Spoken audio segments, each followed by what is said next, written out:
Alcina de Carvalho Gonçalves, nasci no dia 1 de 10 de 1944. É da minha avó, da parte da minha mãe eram de Cujó. E da parte do meu pai é que eram lá de Pendilho. Então a minha casa originária, não é?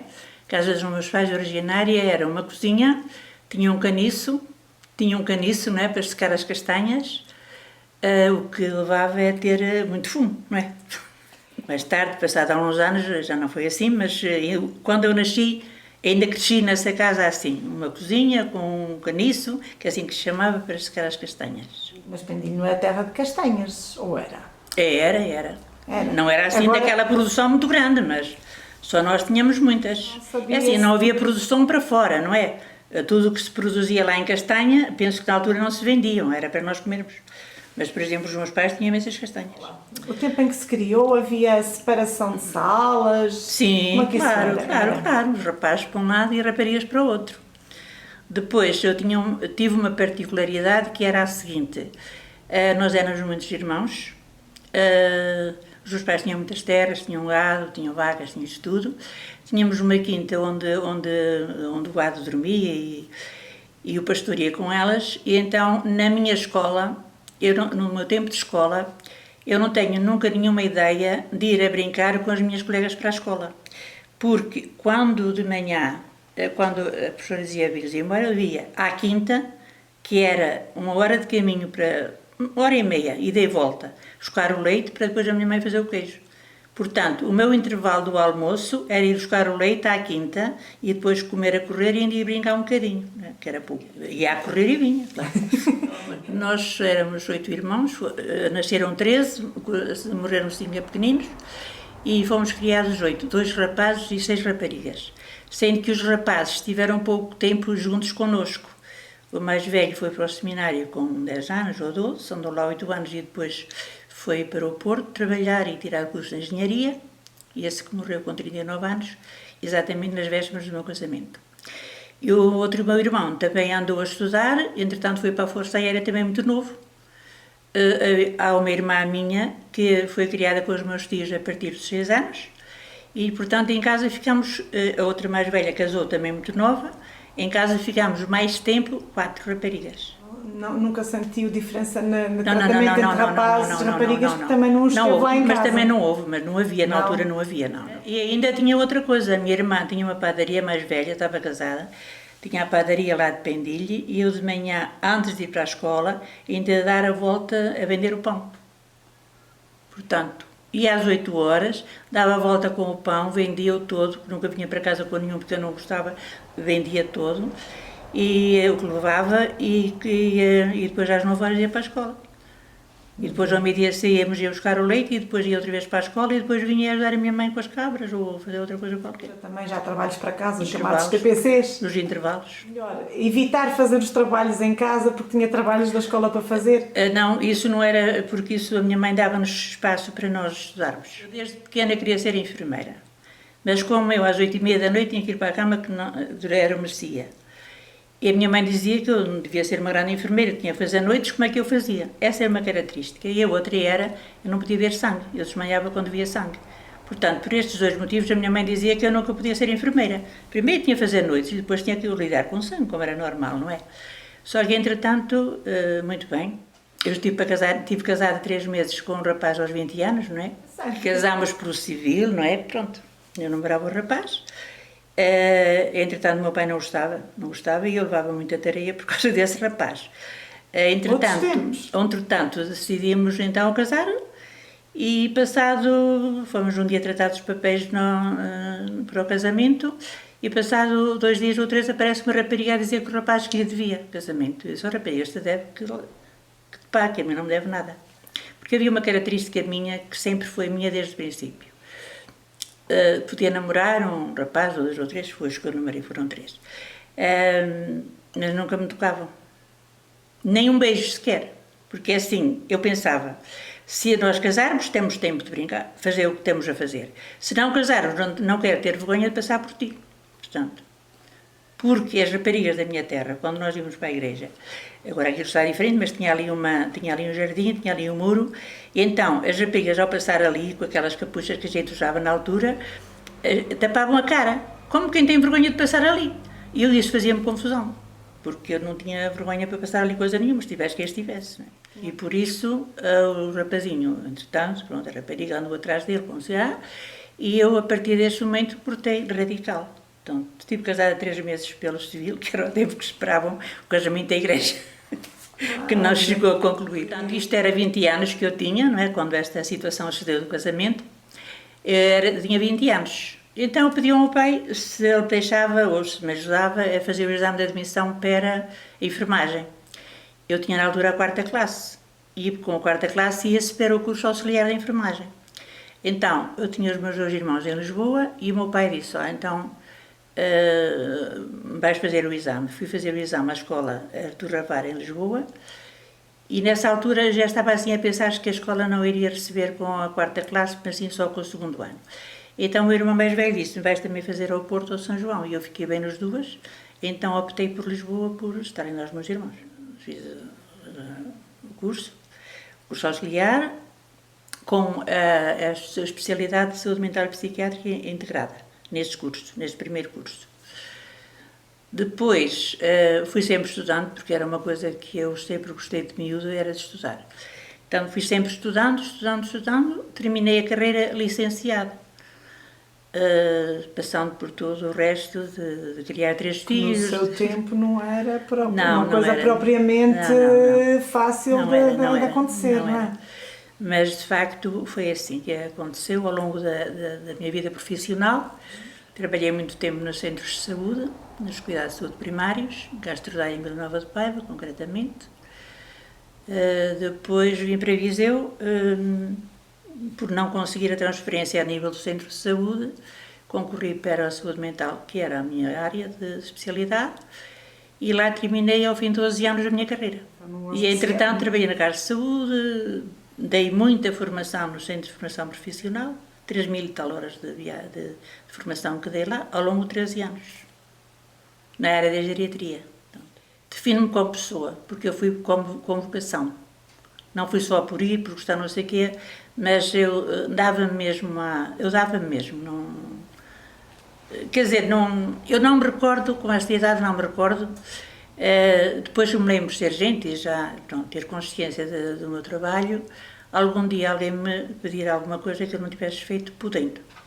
Veria uma vez ou outra que eu não poderia mesmo, não é? Mas tem coisas muito bonitas na minha profissão, muito bonitas.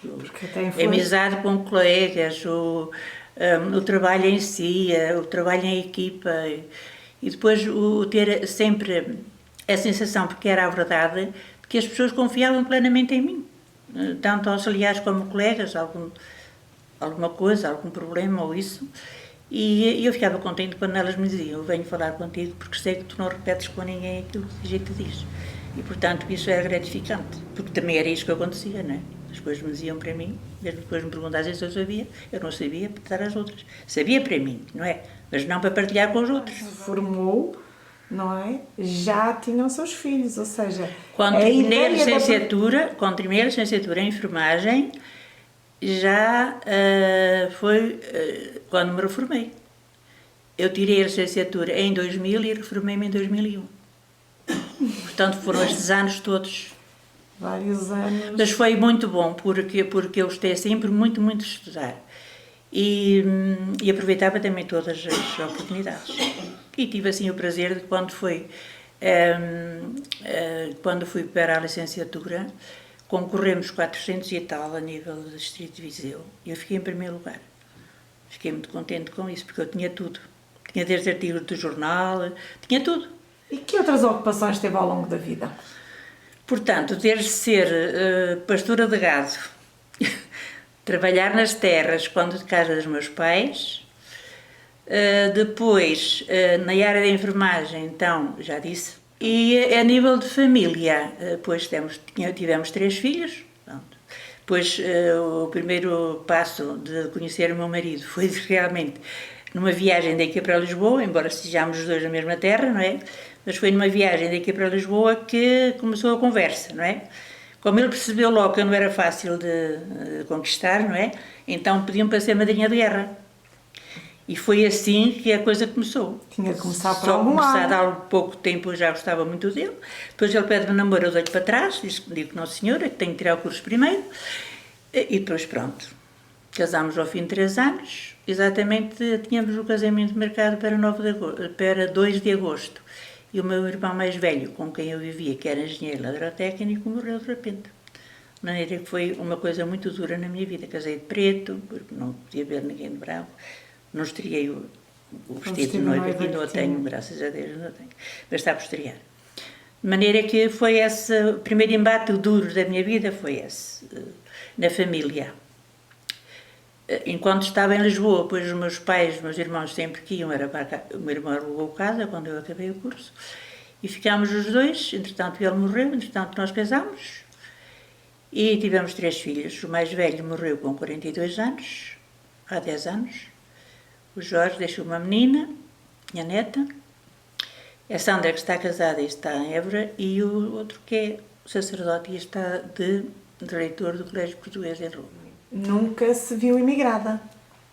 Não. Não. Não, porque foi muita gente imigrada no meu tempo, não é? Mas eu também saí de Viseu, ou da minha aldeia, não é? Com 20 anos, quando fui então fazer o curso de enfermagem.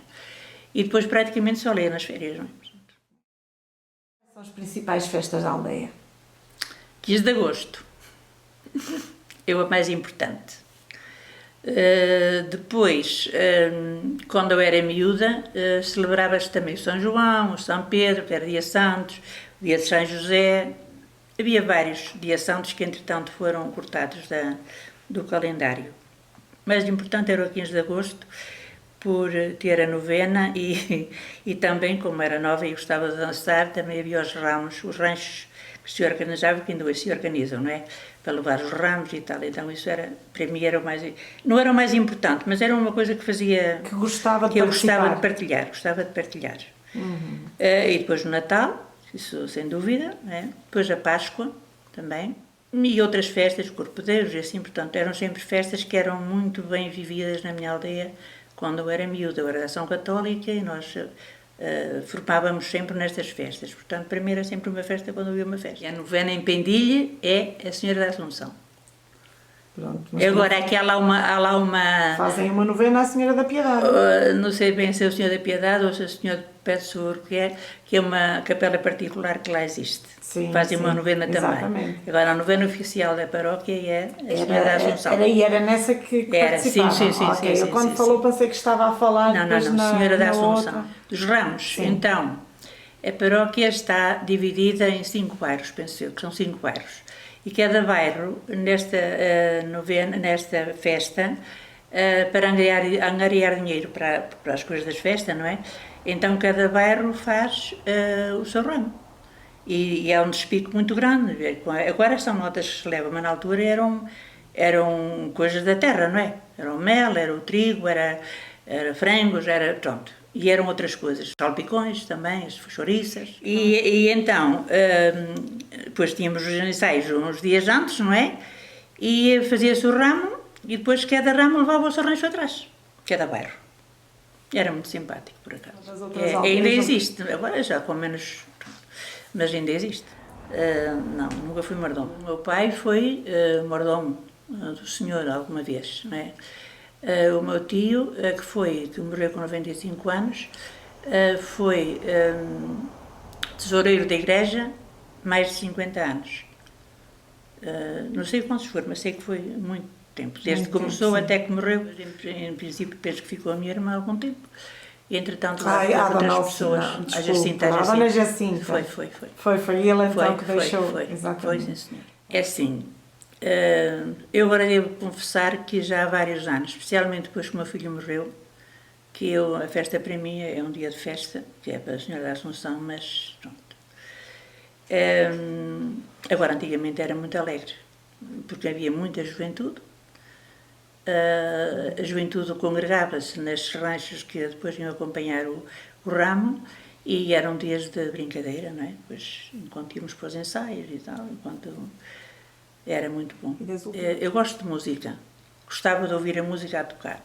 A banda de música, a banda filarmónica? A banda filarmónica, sim. Não era as bandas de baile? De todo. Nada disso me sugere, mas nada. Esses bombos, essas coisas todas, não. Qual é que era o produto que os seus pais cultivavam mais? Não. Milho, centeio e batatas e feijão. Até que nós só comíamos isso. Eu lembro-me que se comia arroz na minha casa e carne fresca, sim, no dia da festa. E depois, quando se matava o porco, sim, que também era essa tradição. Porque fora disso não... Eram as carnes que ficavam na salgadeira. Exatamente, muito mais saudável que agora, não é? Acredito, pelo menos não tinha químicos. Não tinha nada, não tinha nada. E depois nós granjeávamos as terras, nós éramos as 4 durante algum tempo, e o meu pai e a minha mãe, tudo o que era correspondente à cultura, éramos nós sempre que fazíamos, desde cortar o estrume, pô-lo nas lojas, tirá-lo das lojas, levá-lo para as terras, labrar, semear, colher, sachar, éramos nós que fazíamos isto tudo.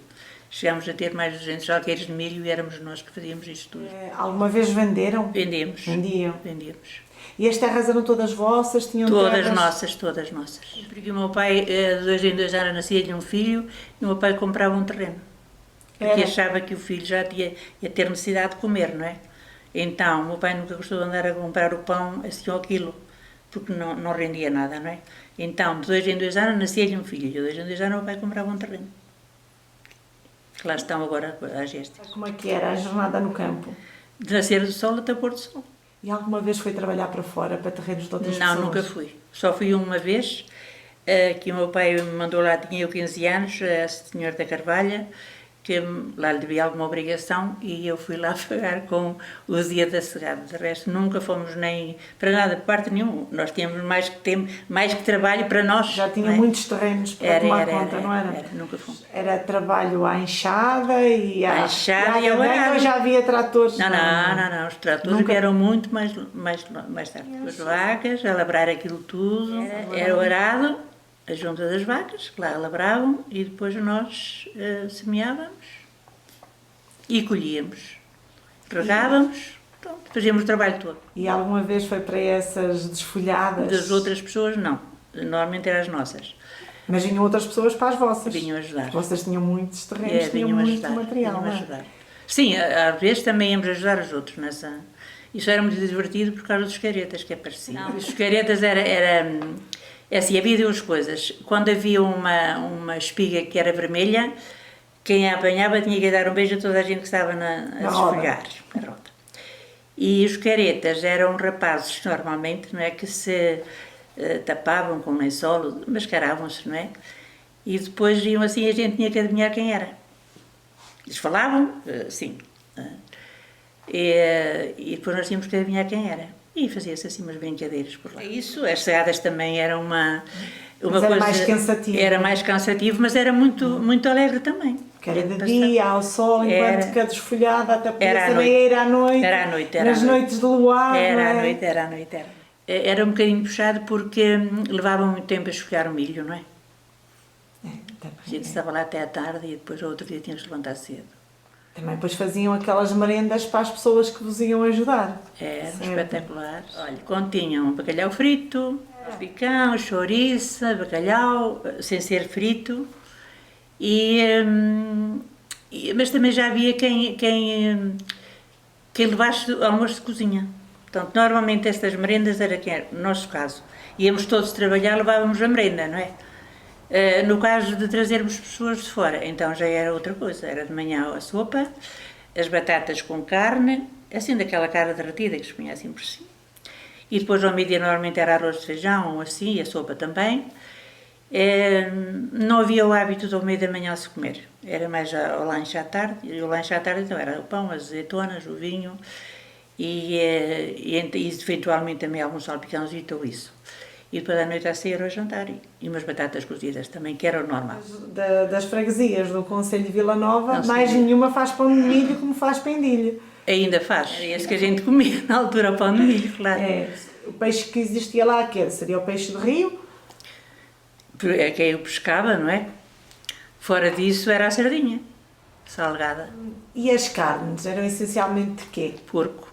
Guardavam as galinhas para porem os ovinhos. Era. Das farinhas, para fazerem o pão, vocês precisavam de moer, tínhamos os moinhos de água, movidos vocês a água. Tinham algum? A sua família tinha algum? Tinha. Tínhamos íamos lá moer o milho. Quando era só centeio, mandávamos para o Vila Cova, porque havia lá uma moalbeira, chamava moalbeira, e que era mais própria para moer só o centeio. Não era só da família. Não era só da família. Não, tínhamos aquele moinho, mas também era partilhado com outras pessoas. Nós tínhamos lá 3 ou 4 dias por mês. Nós tínhamos um forno da família. Iam lá outras pessoas também com o seu pão. Dificilmente usavam então um forno comunitário. Raro, muito raro. Vais lá fazer vez, depois espera-se. Leva-se a lenhazinha. Está sempre à espera que vá alguém, quando ele está muito tempo sem cozer, esperas sempre que vá alguém porque é mais difícil de aquecer. Na casa que hoje é da minha irmã era um forno, que era nosso. E nós cozíamos lá o pão e as outras pessoas também iam lá cozer. E assim, o meu pai, como eu disse, era latoeiro, trabalhava fora, não é? E então, na altura, não havia caminhonete de Vila Cova para Pendilho. Em Vila Cova, onde o meu tio padre estava a paroquiar, e Pendilho, onde nós vivíamos, não havia caminhonete. E então, eu era muito pequena ainda, com a minha irmã mais velha, a Inês, fomos a Vila Cova buscar um baú que o meu pai costumava usar com as ferramentas. Então, quando vínhamos mais ou menos no meio do caminho, apareceram-nos 2 guardas e disseram-nos: o que é que vocês levam aí? E nós a tremer, que tínhamos medo de guarda, que eu sei lá, a ferramenta do meu pai. E então eles foram, abriram, tiraram tudo para fora e tornaram a pôr e mandaram-nos embora. Portanto, quando eu depois questionei ao pai, ele disse: olha, sabes, é que há pessoas que fazem contrabando. E os guardas andavam atrás disso, mas como ali não havia nada, portanto... Mas para susto, para mim e para a minha irmã, chegou bastante. Essa história. Que alguém lá em Pendilho ou em Vila Cova fizessem então um contrabando. É assim, havia lá pessoas de facto que fariam. Mas também isto não interessa porque... Sim, falava-se. Era a tal situação da nossa relação, daqui da nossa região, com a raia espanhola. Se de facto iam lá buscar alguma coisa, algum produto... Na minha terra, que eu me lembro, e o meu pai fazia isso e o meu tio também, iam buscar a Montalegre, uma caminhonete de batatas, para a semente, que era de primeiro ano, para eles e para as pessoas que lhe encomendavam. A Espanha nunca me lembro. Eram vocês que iam cortar o estrume, que punham... Iam para as lojas para curtir, lojas dos animais, tirávamos, colocávamos de novo nas terras... E depois fazíamos tudo.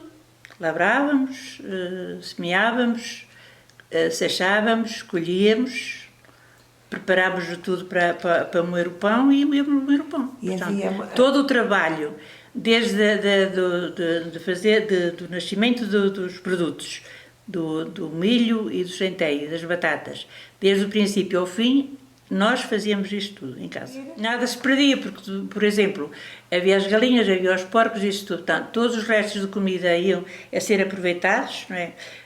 As coisas que se barriam da cozinha iam para o estrume, portanto, isto era tudo reciclado, portanto, não, uma reciclagem normal. As regras, cada pessoa tinha X de tempo na fonte, não é? Que tinha uma poça junto, não é? E então, cada pessoa tinha aqueles dias e regava os seus terrenos de acordo com os dias que tinha.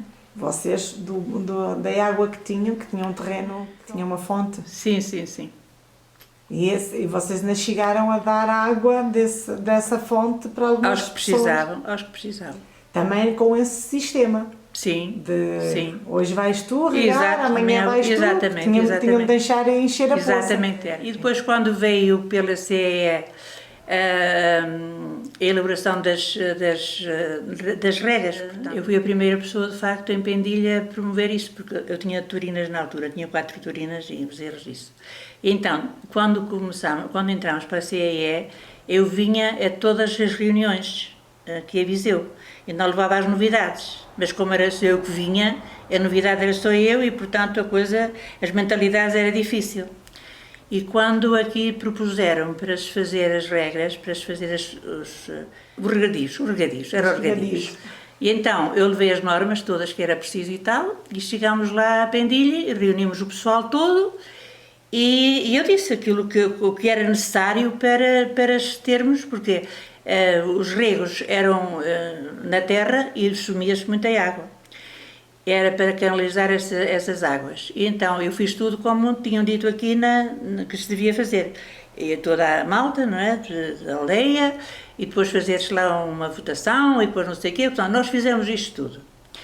Quando tínhamos isto tudo feito, o Presidente da Junta da altura disse assim, mas porquê é que não a Junta a fazer? E eu disse, tu fostes lá às reuniões, eu nunca te lá vi. Portanto, era a Junta que deveria realmente tomar esta iniciativa. Agora, mas tu não te importas? Eu não. Queres tomar conta? Toma. Bem, ele viu-se grego porque não estava dentro da informação de como as coisas deviam ser feitas, viu-se grego para pôr isso. E mais que uma vez ele disse que se não fosse eu, aquilo demorava muito mais tempo a chegar porque era difícil, não é? E depois logo a seguir também veio os seguros do gado, não é? Também fizemos uma associação de seguros do gado.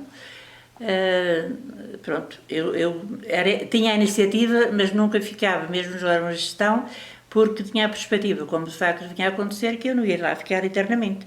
Quando os meus filhos viessem estudar para Viseu, assim, eu vinha com eles, portanto não valia a pena estar-me a arraigar numa coisa que eu sabia que ia deixar. Mas pronto, enquanto eu fui ajudante e tal, a coisa foi para a frente, depois vim embora.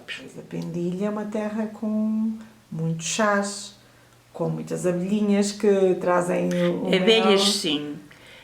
Chás, eu penso que houve lá uma formação qualquer sobre nessa área, e que depois haveria uma pessoa ou outra que produzirá os chás. Sim. Eu de facto nunca vi nada, mas pronto, acredito que haja, porque dizem que há. Sim. Quem usava muito essas plantas era a minha sogra, que tratava as pessoas com plantas. A minha sogra era uma pessoa muito, assim, meio enfermeira, meio médica. E então ela, sei lá, eu sei que, por exemplo, as coisas das cerejas, ela fazia chás que eram bons para, penso eu, para a nível da bexiga ou coisa assim. Se a pessoa caía e partia um braço, ela lá engessava aquilo à maneira dela, aquilo lá. Depois também aqueles hematomas que às vezes as pessoas fazem quando caem, então ela fazia lá um refogado com ortigas e pontas de silva, e amassava aquilo tudo com uma coisa, e depois punha-lhe vinagre, punha na sertã, fazia uma rodilha e punha ali. Aquilo era remédio santo. O que é que acha que mudou na aldeia? Mudou tudo. Por exemplo, não deveria ter mudado que agora também as crianças não têm culpa, porque os pais também não têm essa possibilidade. As crianças estão muito tempo na escola, por um lado, mas depois também não têm nada que fazer cá fora. Os pais não têm animais, não têm nada, portanto elas passam a vida ali assim, acima e abaixo. Depois, a educação. A nível de educação, mudou radical, porque enquanto nós, que éramos muitos, respeitávamos muito os nossos pais, e os respeitámos sempre enquanto eles foram vivos, na maioria dos casos, esta juventude agora não respeita nada nem ninguém, não é? Depois havia um carinho muito grande, eu recordo-me perfeitamente de vir cá de férias, quando estava em Lisboa, vir cá de férias e o carinho com que eu, pessoalmente, e também tratámos os idosos, sabe, quer dizer, eles gostavam imenso de falar comigo, de coisas, e pronto. E esta proximidade não existe.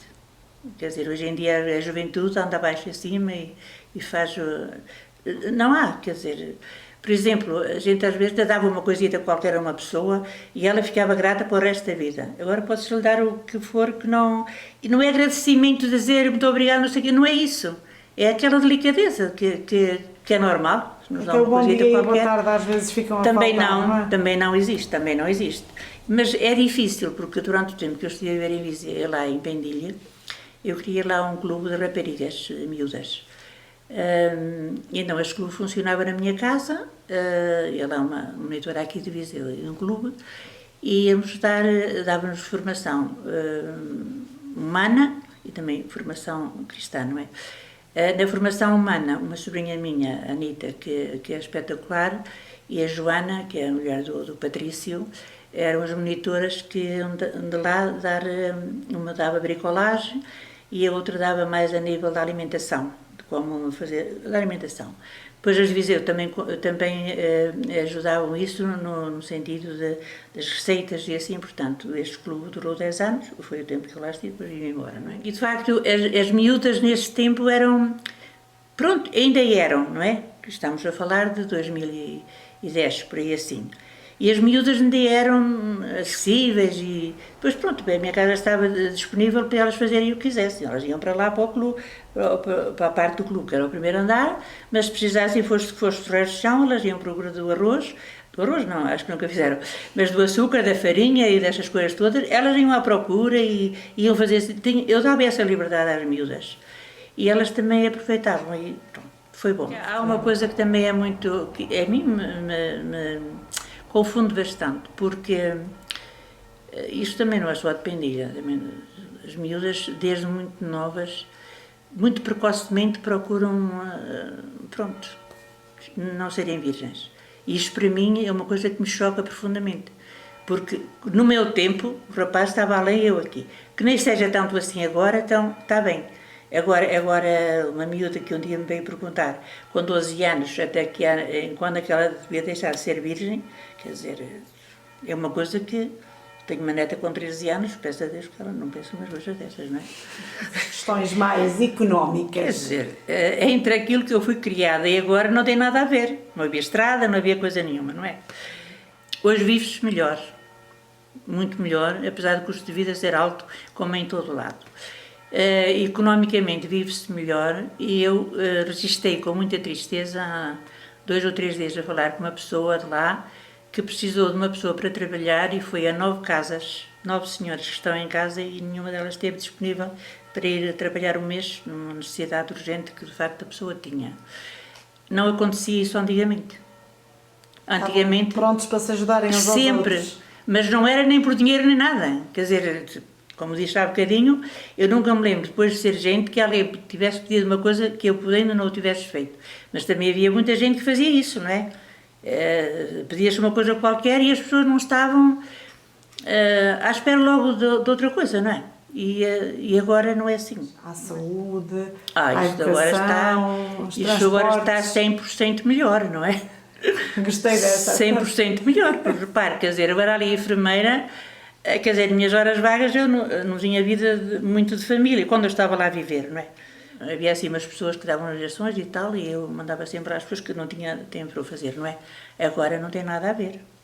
Nada a ver, agora vão levar as pessoas, vão buscá-las, não tem nada a ver, é como aqui também. Quer dizer, ontem fui pedir domicílio ao meu marido, porque ele não pode muito ir para a rua, ligou-me agora a enfermeira, da lista, a dizer que vem cá amanhã fazer as análises de manhã. Portanto, onde é que isto havia antigamente? Não havia. Eu um dia tentei lá pôr uma consulta na minha casa, para aquelas pessoas que, para irem a pedir uma baixa, ou em alta, ou o que fosse, ou um medicamento, tinham que ir para perder o dia.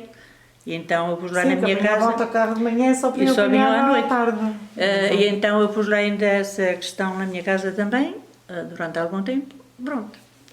Em termos de cultura, antigamente as pessoas não estavam muito espertas para isso. Eu fui a segunda pessoa a tirar curso de enfermagem na minha terra. O primeiro foi o Toninho, que já morreu, e a segunda pessoa fui eu. Não havia assim o hábito, as raparigas iam para Lisboa para servir, pronto, quando era necessário. Agora, não estavam assim muito espertas por isso.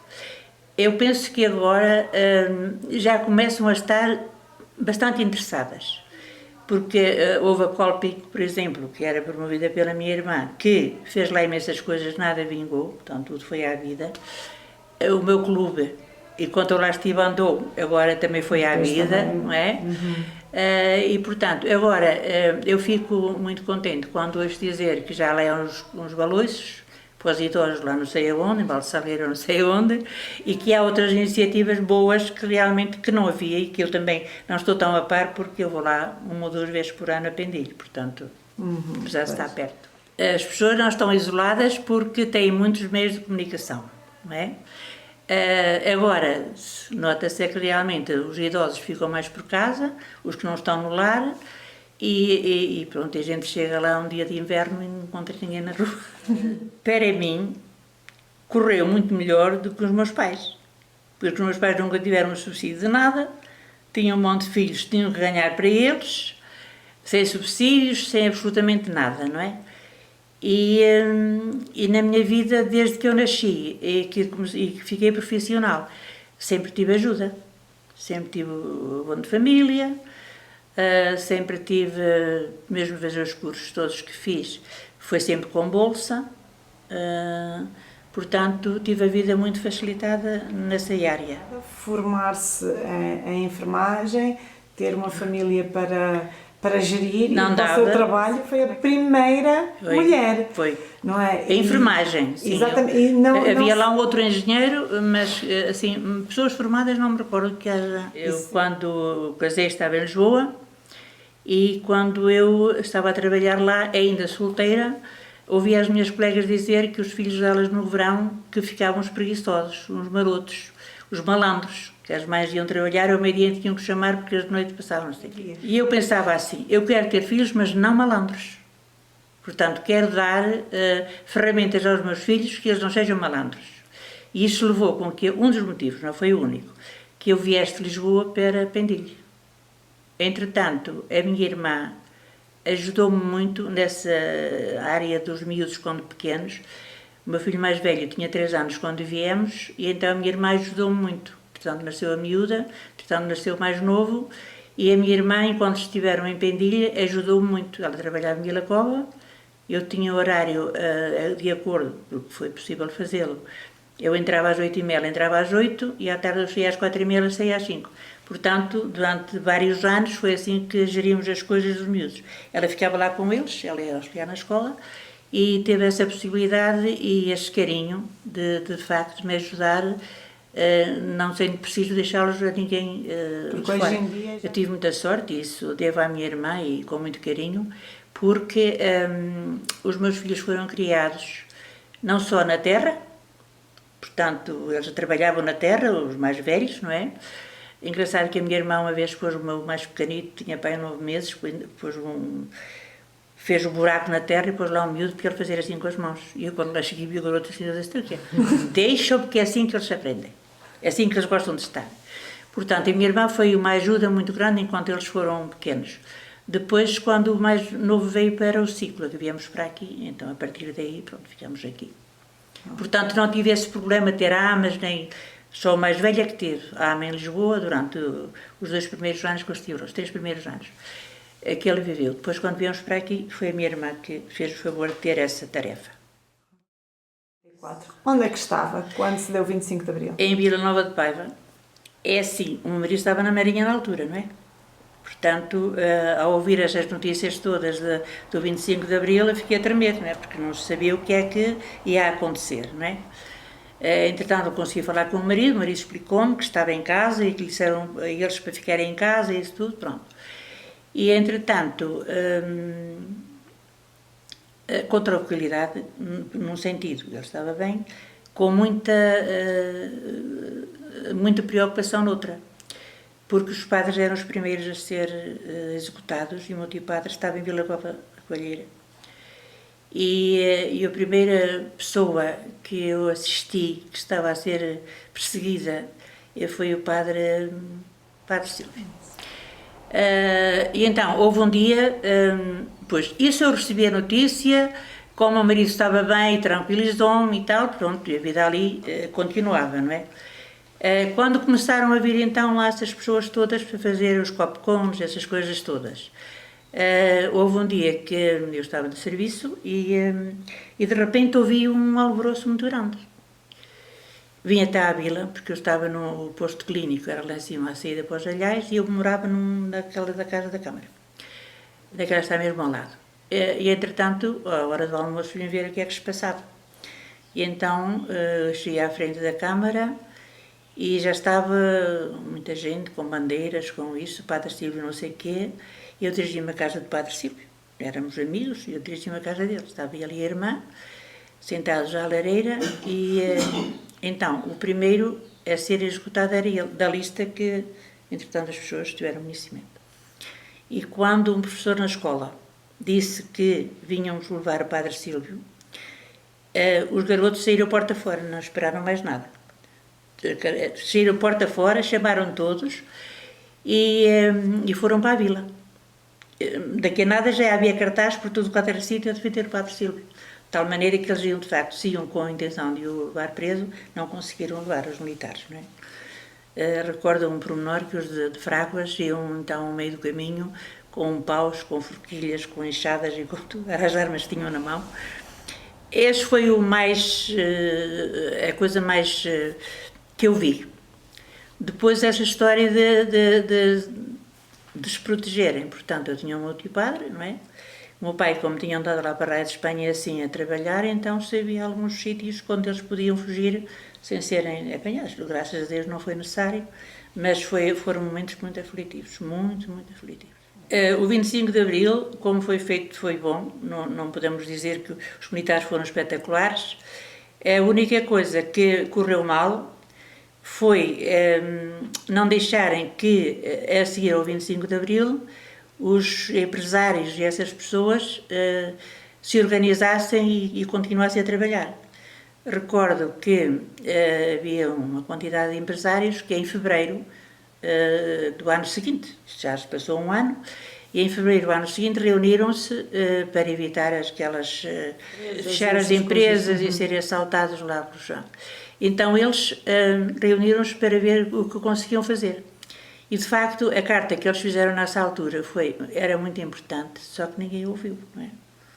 Porque se fosse assim uma coisa que deixassem as pessoas trabalharem, que pagassem o salário justo aos trabalhadores, as coisas, porque de facto as pessoas também eram muito sacrificadas, quer dizer, andavam o dia inteiro a trabalhar por uma coisa de nada, portanto, isso era mau. Portanto, tinha mesmo que haver uma distribuição da riqueza melhor. Mas não desta forma, porque desta forma vemos que de facto não foi bom. Não foi agradável. O desenvolvimento não nos levou a lado nenhum. Foi uma marca importante, não. Independentemente daquilo que veio a seguir, aquilo foi uma marca importante. Uhum. E os militares foram espetaculares, não é? E o que é que acha que eles que se podia ter feito nestes 50 anos?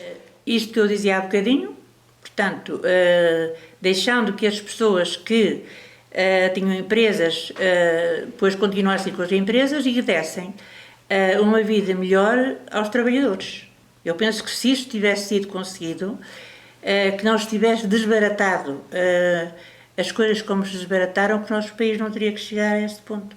Eu recordo que estava depois mais tarde a trabalhar em Lisboa, quando tive que voltar, porque o meu marido ficou lá, e de facto uma senhora um dia que no posto de Linho chegou lá e disse assim: "Senhora enfermeira, deram-me 60 contos, agora eu não sei de que é aqueles 60 contos." Ela trabalhava lá nas fábricas, ali onde é agora a Expo, e onde eu trabalhava também. E então, deram-lhe 60 contos. Ela trabalhava na fábrica, não sabia, portanto, as pessoas foram, distribuíram e depois não havia matéria-prima. E isso foi uma mentalidade que foi colocada na cabeça de algumas pessoas e que era errada.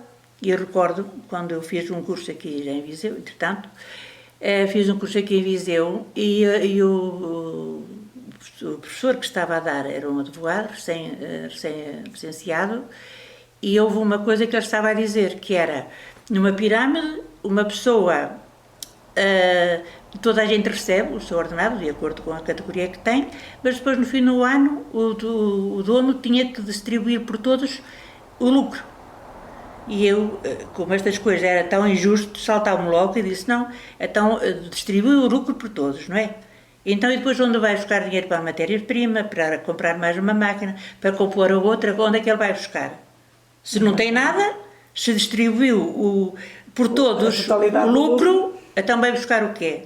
Bem, isto foi origem a uma polémica que durante os 2 meses que tivemos esta cadeira, em todas as circunstâncias, o homem não podia ser nada fora da lei, porque eu caí logo em cima. Se arrematava logo da melhor forma. E quando chegámos ao fim destes 2 meses, que ele ia dar a pontuação, e então a gente estava a pensar que eu ia levar 0. Pois eu estava sempre na aula, eu era a única que falava. E depois tive 18. Foi a nota mais alta. É. E quando lhe questionaram sobre isso, ele disse que foi a única pessoa que se interessava por saber as coisas como elas deviam ser feitas. Mas depois virou madrinha de guerra do seu marido, que é algo que, para quem não sabe, o que era uma madrinha de guerra? Madrinha de guerra era a ajuda que se podia dar aos militares que estavam lá fora, correspondendo-nos com eles.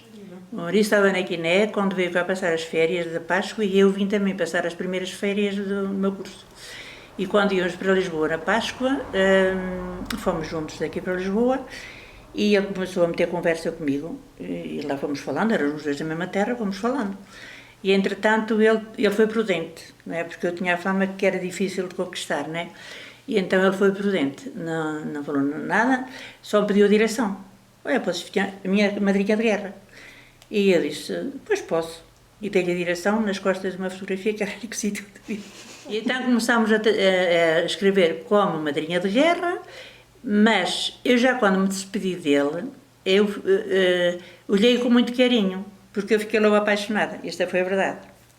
Mas entretanto começámos a escrever e tal, e ela, em determinada altura lá pede namoro e tal, e eu disse-lhe que não pensava nisso não quando terminasse o curso, não é? E pronto, ele também nunca mais falou no assunto. Continuámos a falar, e depois ele veio cá um ano antes de terminar a carreira lá, e ficámos noivos nesse ano. Casámos daí um ano. Foi assim a nossa história de amor muito bonita, que dura há 54 anos quase. Muito bem. E eu só desejo, se alguém ouvir algum dia esta entrevista, só desejo que os casais sejam tão felizes como nós temos sido nestes 54 anos. Com os seus altos e Com baixos. altos, com baixos, com discussões, com não sei o quê, mas que todos sejam felizes como nós temos sido sempre. Mas era muito importante essas madrinhas de guerra. Eram muito importantes, muitos casamentos vieram por aí. Mesmo para eles terem Não para eles. um alento. Sim, assim, eu tenho alguém que está a corresponder comigo, eu tenho de sair daqui e da que reza guerra. por mim, que reza por mim. E eram os aerogramas que a gente não gastava dinheiro. Que eram uma folha de papel, espunhámos já 4, assim, cortada ao meio, e depois a gente escrevia no meio e depois fechava. De um lado e do outro. E lá os pais idosos que nem sabiam ler nem escrever, às vezes para corresponderem, não é?